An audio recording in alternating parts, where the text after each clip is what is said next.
Good morning students. और कैसे हैं आप स्टूडेंट? ये जो टॉपिक दिया है वो एम्ब्रियोजेनेसिस से लिया गया है। और ये एम्ब्रियोजेनेसिस होता है यानी कि एम्ब्रियो का डेवलपमेंट। स्टूडेंट, पिछली वीडियो मैंने आपको बताया था कि जो ओवा होता है, ओवा का फॉर्मेशन ओवरी में होता है। जो फॉलिकल्स होती हैं वो फॉलिकल डेवलपमेंट के दौरान ग्रेफियन फॉलिकल्स या मेचर फॉलिकल्स बनाते हैं, जिसमें oocytes यानी कि सेकेंडरी oocyte होता है वो निकलता है, जिसमें ओवा फिट होता है। तो ओवा का फॉर्मेशन कहाँ होता है? ओवरी। स्टूडेंट, इससे पहले मैं आपको ये परिचय करा दूं। ये जो पोर्शन दिया है ये ओवरी का दिया है, और ओवरी में देखो ये दिए हैं शॉर्ट दिया है primary follicles. Primary follicles development होती है, और डेवलपमेंट होने के बाद ये क्या बनाती है? मेचर फॉलिकल्स या ग्रेफियन फॉलिकल्स भी इसी को कहते हैं। ग्रेफियन फॉलिकल्स से ओवुलेशन प्रोसेस होती है, जिसमें 14वें दिन होती है, जिससे ओवा क्या होता है? इससे बाहर आ जाता है। यही फिर आगे क्या होता है? ये कार्पस ल्यूटियम में ये स्ट्रक्चर बदल जाती है फर्टिलाइजेशन के बाद। ठीक है, तो अब यानी कि बात ये आती है, जो फर्टिलाइजेशन होता है वो ये देखो ये स्ट्रक्चर दे रखी है, फैलोपियन ट्यूब है। क्वेश्चन ये पूछा जाता है कि ह्यूमन में फर्टिलाइजेशन की प्रोसेस कहाँ होती है?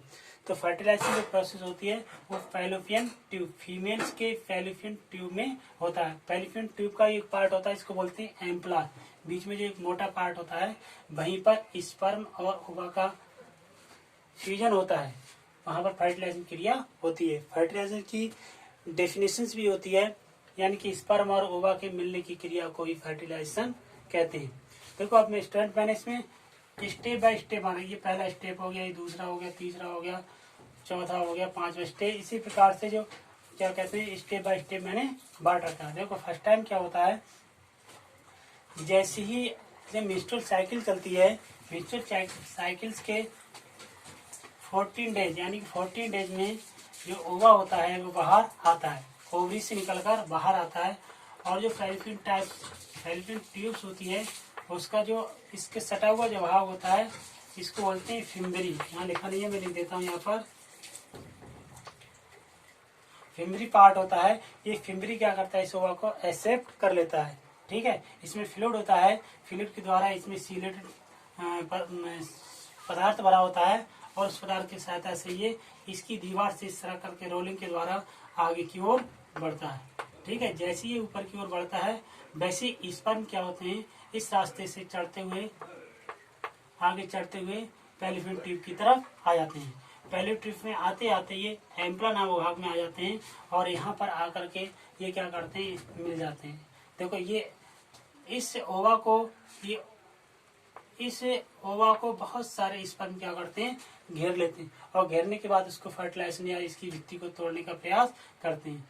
ठीक है, इस पीरियड में यहाँ सैकड़ों स्पर्म होते हैं, लेकिन एक ही स्पर्म इसके अंड को आकर के क्या करता है? भेजता है, और फर्टिलाइजेशन होता है।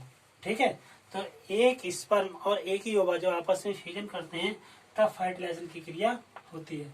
ठीक, अब जब फर्टिलाइजेशन हो जाता है तब ये क्या करता है? यूटेरस की तरफ, ये यूटेरस वाला पोर्शन दिया है, तो इस तरफ क्या होता है? ओवा धीरे धीरे दीवार की सहायता से आगे की ओर चलता है। जब फर्टिलाइजेशन हो जाता है तो एक कोश की स्ट्रक्चर बनती है, जिसको हम लोग बोलते हैं जाइगोट।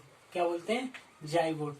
जाइगोट डिप्लॉयड होता है। ये भी क्वेश्चन कई बार पूछा जाता है कि जाइगोट 2n या 2x करके लिखा होता है, ज्यादातर 2n लिखा होता है। 2n का मतलब होता है कि द्विगुणित, क्योंकि स्पर्म और ओवा दोनों हैप्लॉइड होते हैं, आगुणित होते हैं। फर्टिलाइजेशन होता है, फर्टिलाइजेशन के बाद ये जाइगोट बन जाता है। अब जाइगोट में क्या होता है? माइटोसिस डिवीजन होता है, जिससे क्या करता है? सेल्स में डिवाइड होती है। यानी कि जाइगोट एक कोशिकीय होता है, 1 से 2, 2 से 4, 4 से 8, इस तरीके से जैसे जैसे ये इधर की ओर आता रहता है और इसमें डिवाइडेशन हो लगते हैं। देखो दिया है डिवाइडिंग जाइगोट, जाइगोट में विभाजन हो लगते हैं, इसी को क्लीवेज भी बोलते हैं। तो ऐसे ये क्या करता है? इसमें ये सेल्स बनने लगती हैं, इनको ब्लास्टोमियर्स कहते हैं। ये देखो सेल इसमें दिख रही है, ये क्या कहलाती है? ब्लास्टोमियर। इसी प्रकार से जब कई बार डिवीजन हो जाता है, यानी कि सेल्स लगभग 13 सेल्स की स्ट्रक्चर बन जाती है। ठीक है, कभी कभी 64 भी दे रखती है, यानी कि 32 से 64 सेल्स की स्ट्रक्चर बन जाती है। उस स्ट्रक्चर को बोलते हैं फिर मरूला। क्या बोलते हैं मारुला। मारुला लगभग चौथे दिन तक ये बनता है। ये ठोस संरचना होती है जिसमें सेल्स पाई 32 सेल्स होती है, 32 से 64 सेल्स होती है। ये मॉरुला क्या करता है, यानी कि उस यूटरस की जो एंडोमेट्रियम होती है, एंडोमेट्रियम के सारे नीचे की ओर खिसकता है और यहाँ पर एक फ्लूइड भरा होता है जिसको बोलते हैं यूटेराइन मिल्क। यहाँ मैं लिख दे रहा हूँ यूटेराइन मिल्क। इस यूटेराइन मिल्क में ये क्या करता है, तैरने लगता है। तैरने से क्या होता है, ये इसका न्यूट्रिशन वगैरह लेता है और इसकी जो सेल्स होती है वो इसमें जो विभाजन होता है वो लगातार विभाजन हो रहा होता है और विभाजन होने के बाद इसमें क्या होता है, फिर स्ट्रक्चर बड़ी हो जाती है और इसके चारों तरफ ये जो सेल्स बनती हैं ये सेल्स कहलाती है ट्रोफोब्लास्ट सेल्स। ठीक है, यानी कि और अंदर की ओर सेल्स होती हैं, ये भी सेल्स होती है, ब्लास्टोमियर होती हैं। ब्लास्टोमियर, ट्रोफोब्लास्ट इसको अभी नहीं कहेंगे, लेकिन ब्लास्टोमियर सेल्स होती है। तो ये क्या करती है, जैसे इधर की और नीचे की जो आती है तो ये स्रावी टाइप की हो जाती है। इसमें बहुत सारा पदार्थ इकट्ठा हो जाता है, एक प्रकार का स्राव जैसा ही होता है, इसको बोलते हैं। और यहाँ पर एक खोखली संरचना बन जाती है, इसको बोलते हैं ब्लास्टोसील। ठीक है, ब्लास्टोसिस्ट इसी संरचना का नाम है क्योंकि इसमें एक गैविटी टाइप की स्ट्रक्चर बनती है जिसको बोलते हैं ब्लास्टोसिस्ट।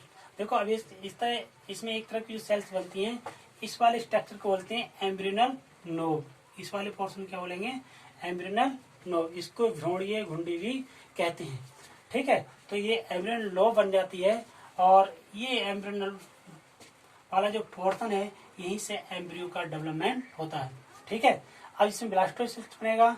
ठीक है, इधर ये सेल्स कहलाएंगी, ये इनर सेल मास कहलाती हैं और बाहर की ओर सेल्स होती है उसको आउटर इनर मास, आउटर मास सेल्स कहते हैं। ठीक है, ये सेल्स होती हैं। फिर क्या करती हैं, देखो कुछ दिनों के बाद ये घटना चौथे पांचवें दिन के बाद होती है और फिर धीरे धीरे क्या होता है, जो ब्लास्टोसिस्ट होता है ये यूटेरस के जो एंड्रोमेट्रियम होती है, इस एंड्रोमेट्रियम से ये लग जाते हैं। जो एम्ब्रियोनल वाला पोर्शन होता है इसी पोर्शन से आकर के लग जाता है। लगने के बाद क्या होता है, इसकी जो सेल्स होती हैं वो फिंगर लाइक स्ट्रक्चर बनाती है जिसको ब्लाई बोलते हैं।